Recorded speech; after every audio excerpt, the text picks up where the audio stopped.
Hello guys, welcome to our channel Spark Updates, fully loaded with movie updates and reviews. ఈ రోజు మేము review ఇవ్వబోయే movie Prathinidhi 2 starring Nara Rohit and Sree Leela, not Dhamaka film Sree Leela.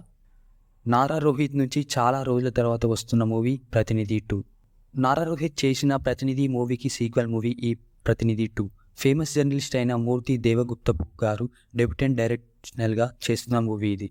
Election టైంలో ఇలాంటి political drama movies release అవ్వడం చాలాసార్లు చూసాం.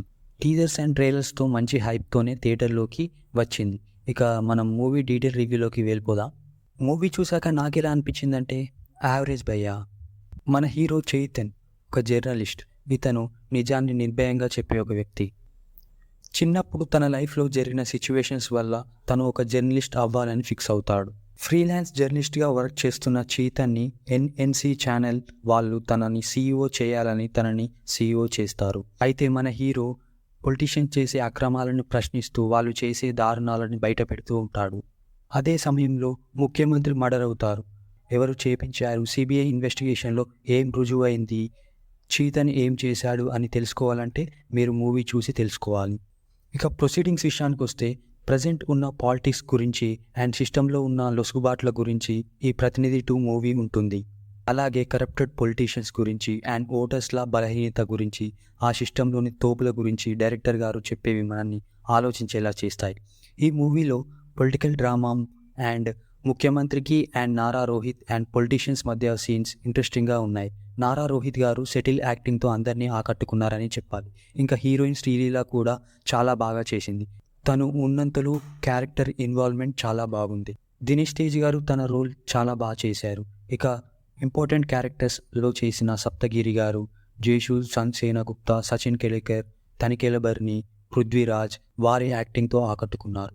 ఇంకా మిగతా క్యాస్ట్ వారి రోల్లో బాగానే చేశారు. డైరెక్టర్ గారు పొలిటికల్ డ్రామా తీసుకున్న పూర్తి స్థాయిలో ఆకట్టుకునేలా రాసుకోలేదనే చెప్పాలి. సెకండ్ హాఫ్లో కొన్ని సీన్స్ బోరింగ్గా ఫీల్ అండ్ ఫస్ట్ హాఫ్లో కొన్ని సీన్స్ ల్యాగ్గా ఫీల్ వస్తుంది. డైరెక్టర్ గారు స్టోరీ బాగున్నా కొంచెం స్క్రీన్ ప్లే మీద ఫోకస్ పెట్టుంటే బాగుండేది. సెకండ్ హాఫ్లో కొన్ని సీన్స్ వల్ల మూవీకి డిస్కనెక్ట్ అయిన ఫీల్ వస్తుంది. మ్యూజిక్ డైరెక్టర్ మహతి స్వరసాగర్ గారు బ్యాక్గ్రౌండ్ స్కోర్ బాగానే ఇచ్చారు. అండ్ సినిమాటోగ్రఫీ బై నాని చముడి దిష్టుల ఈస్ వెరీ గుడ్. కొన్ని సీన్స్ అయితే చాలా రియలిస్టిక్గా అనిపించాయి. ఇంకా మూవీ ఎలా ఉందో చెప్పాలంటే political drama and emotional drama, కొన్ని పొలిటికల్ అండ్ కొన్ని కామెడీ సీన్స్ బాగున్నాయి.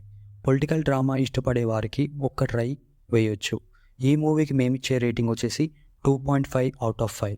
That's it. మీరు ఇంకా మా ఛానల్కి సబ్స్క్రైబ్ చేసుకున్నట్టయితే ప్లీజ్ సబ్స్క్రైబ్ చేసుకోండి, షేర్ చేయండి, లైక్ చేయండి, పక్కనే ఉన్న బెల్ ఐకాన్ని కూడా నొక్కండి. మేము వీడియోస్ పెట్టగానే మీకు వెంటనే నోటిఫికేషన్స్ వచ్చేస్తాయి. మీరు సబ్స్క్రైబ్ చేసుకుంటే మాకు ఎంకరేజ్మెంట్ వస్తుంది. మేము మీకు పక్కాగా ఎంటర్టైన్మెంట్ ఇస్తాము. That's the video guys. Let's meet in our next video. Bye bye.